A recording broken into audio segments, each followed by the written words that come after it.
Welcome students in my new tutorial based upon SQL select command। तो आज हम SQL select command को समझेंगे। सबसे पहले इसकी definition. A select statement retrieves zero or more rows from one or more database tables or database। तो इसका सिंपल सा मतलब है कि select statement एक क्वेरी टाइप की कमांड है या स्टेटमेंट है जो जीरो और मोर रोज को हमारे आगे लेके आती है। और कहां से लेके आती है? Database tables. क्योंकि डाटाबेस क्या है हमारे पास? वो it is a collection of data which is spread in tables. हम टेबल्स के अंदर ही तो अपना डाटा को स्टोर करते हैं ना, और उसके अंदर कॉलम्स और रोज होती हैं। तो उसी में से अगर हमारे को कोई रिक्वायरमेंट है, हमने कोई डाटा देखना है, for example students greater than 90%, तो वो एक काइंड ऑफ अ क्वेरी है। तो उस टाइप की क्वेरी को अगर हमने एसक्यूएल कमांड यूज करके बनाना है तो वो हमारे लिए सिलेक्ट स्टेटमेंट करेगा काम। इसका सिंटैक्स क्या है? Select column one, column to, और इसमें मैंने डॉट्स इसलिए दिए so that any amount of columns, column one, column to, column three, column four, like that. From table name, मतलब जो भी हमारे टेबल का नेम है वो नेम हम यहां पर देंगे जब एक्चुअल कमांड को यूज करेंगे। Okay, so now directly taking you towards the interface of OpenOffice Base. So I'm back in the main interface of OpenOffice Base. तो अब मैं प्रैक्टिकली आपको करके बताऊंगा कि हम select SQL कमांड का यूज कैसे कर सकते हैं। तो पहले जो हम करते थे, हम जाते थे टूल्स और यहां पर होता था SQL। यहीं से हमने क्रिएट SQL कमांड का यूज किया था। अब हम इस कमांड को भी यूज करते हैं यहां पर। ओके, तो यहां पर जैसे सिंटेक्स यूज किया था, सिलेक्ट। अब हम ले लेते हैं select roll number from IT skill 402। ये वो टेबल था जो मैंने क्रिएट एसक्यूएल कमांड की हेल्प से बनाया था। हाँ, अब आप सोच रहे होंगे कि मैंने रोल नंबर तो कैपिटल में लिखा है, IT स्किल 402 भी कैपिटल में लिखा है, लेकिन सिलेक्ट और फ्रॉम ये जो सिंटैक्स है ये छोटा है।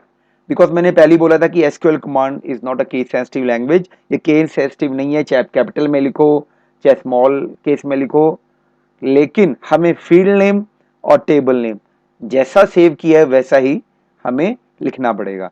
अब मैं सेमीकोलन लगाता हूं, एग्जीक्यूट करता हूं, तो यहां देखो एग्जीक्यूट तो हो गया है लेकिन दिखा कुछ नहीं रहा। वो क्यों नहीं दिखा रहा? बिकॉज यहां इस तरीके से हम एग्जीक्यूट करते हैं वो क्वेरी रन नहीं हो रही। तो क्वेरी रन करने के लिए हमें क्या करना पड़ेगा? हमें दूसरा मेथड यूज करना पड़ेगा। हम आएंगे क्वेरीज में, डाटाबेस का जो सेकंड कंपोनेंट क्वेरीज, यहां पर देखो create query in SQL view. तो मैं यहां पर क्लिक करूंगा।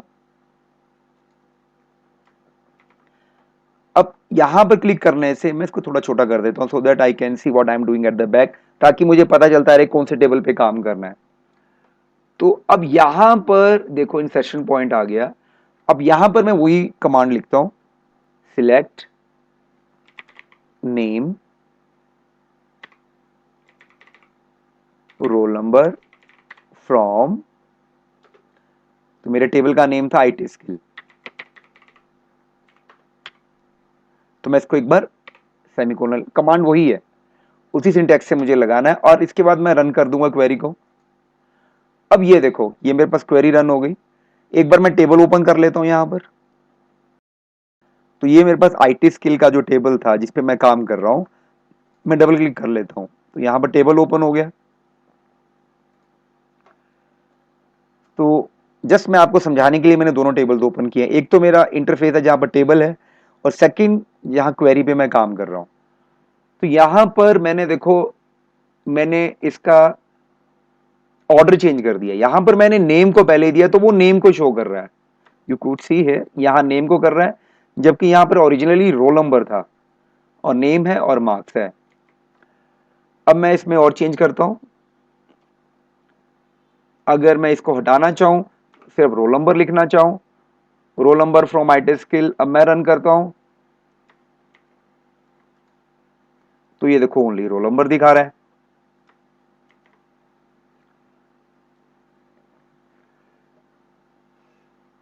ऑर्डर कैसे चेंज करना वो मैंने आपको पहले बोल दिया। मैं कोई भी सपोज यहां पर लिख देता हूं,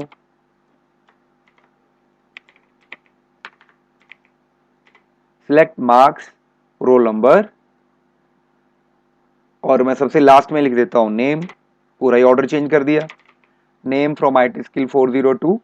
और अब चाहे मैं F5 की दबाऊं या मैं यहां पर इसको ऑप्शन को रन क्वेरी को क्लिक करूं, ये रन हो जाएगी। अब ये देखो मार्क्स पहले आ गया, रोल नंबर उसके बाद, और ये नेम आ गया। तो आई होप ये आपको क्लियर हो गया कि हम SQL सेलेक्ट कमांड का यूज कैसे कर सकते हैं।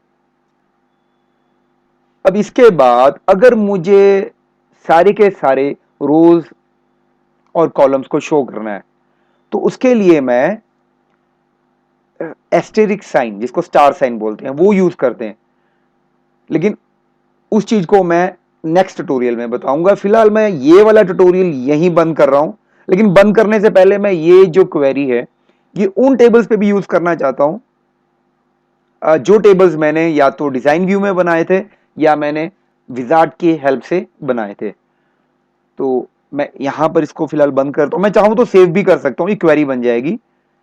ये देखो मैं अगर यहाँ सेव करता हूँ, सेव पे दबाऊंगा तो क्वेरी नेम मैं अपने हिसाब से इसका नया नाम दे सकता हूं। जो मेरा ओरिजिनल टेबल नेम था वो था IT स्किल 402। यहां पर भी लिख देता हूं मैं IT स्किल 402 विद मार्क्स। मतलब ये मैंने जस्ट इंडिकेशन के लिए दे दिया कि मार्क्स मेरा सबसे पहला कॉलम है, और मैं इस पे क्लिक ओके कर देता हूं। तो अगर मैं इस पे ओके करता हूं तो यहां पर देखोगे आप क्वेरीज में ये मेरी क्वेरी एक बन गई होगी। देखो अगर मैं इसको दोबारा रन करता हूं तो इस हिसाब से वो दिखेगी, बट ये क्वेरी है और वो टेबल था पहले जो मैंने आपको पहले दिखाया था। यहां पर ये इतना सा डिफरेंस है इसमें। अब मैं यही जो SQL कमांड है किसी और टेबल पे यूज करके देखता हूं। तो उसके लिए मैं एक बार टेबल को ही खोल लेता हूं, उससे जरा इजी हो जाता है। सपोज मैं कस्टमर्स को ओपन कर रहा हूं। इसको कस्टमर को ओपन करने से पहले मुझे क्वेरी व्यू में जाना पड़ेगा। इसको रिस्टोर कर देते हैं, छोटा कर देते हैं। अब यहां से टेबल्स, उससे मुझे इजी हो जाता है।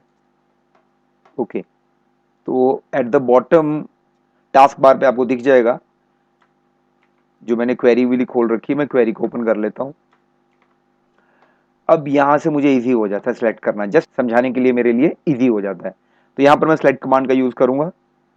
तो सपोज मुझे कस्टमर आईडी को शो करना है, सिलेक्ट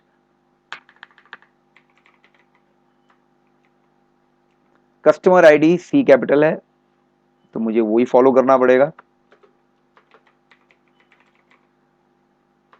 कस्टमर I और D कैपिटल है। फर्स्ट नेम फ्रॉम, टेबल का नेम क्या है मेरे पास, ये customers, if I am not wrong, customers. I just write and I will try to execute. Customer उसको नहीं मिला तो इसका मतलब मैं एक बार चेक कर लेता हूँ नेम क्या था। ओके, तो मैंने ये कमांड लिखी है लेकिन आईडी में मैंने गलत कर दिया। ये आईडी जो कस्टमर आईडी के बीच में कोई लाइन नहीं है, तो मैं इस लाइन को रिमूव कर देता हूँ। ओके, अब इसको एग्जीक्यूट करते हैं। तो ये एग्जीक्यूट हो गई। तो मतलब ये उन टेबल्स पे भी काम कर रही है जो मैंने डिजाइन व्यू या फिर मैंने विजार्ड की हेल्प से बनाए हैं। इसका भी ऑर्डर चेंज करके देख लेते हैं। इसको कस्टमर आईडी को हम बाद में लिखते हैं फर्स्ट नेम के बाद। अब रन करके देखते हैं तो ये बढ़िया से काम कर रहा है। तो यानी कि SQL सिलेक्ट कमांड बहुत अच्छे से काम कर रही है। चाहे टेबल हमने क्रिएट SQL कमांड की हेल्प से बनाया या फिर हमने डिजाइन व्यू में बनाया तो वो वर्क कर रही है। तो आई होप स्टूडेंट्स आपको ये क्लियर हो गया SQL सिलेक्ट कमांड से हम कैसे डाटा को रिट्रीव कर सकते हैं। अब इससे जो अगला टॉपिक होगा मेरा वो स्टार साइन के साथ होगा। तो फिलहाल के लिए मैं अपना ट्यूटोरियल यहीं बंद कर रहा हूं। इसके साथ ही मैं अब नेक्स्ट ट्यूटोरियल भी बनाऊंगा जिसमें मैं स्टार साइन का यूज करूंगा। Okay, so I am closing my tutorial. And if you like my tutorial, then do like, comment, share. And if you have not subscribed my channel, please subscribe. Okay, bye bye, take care. Meet you soon with the new tutorial.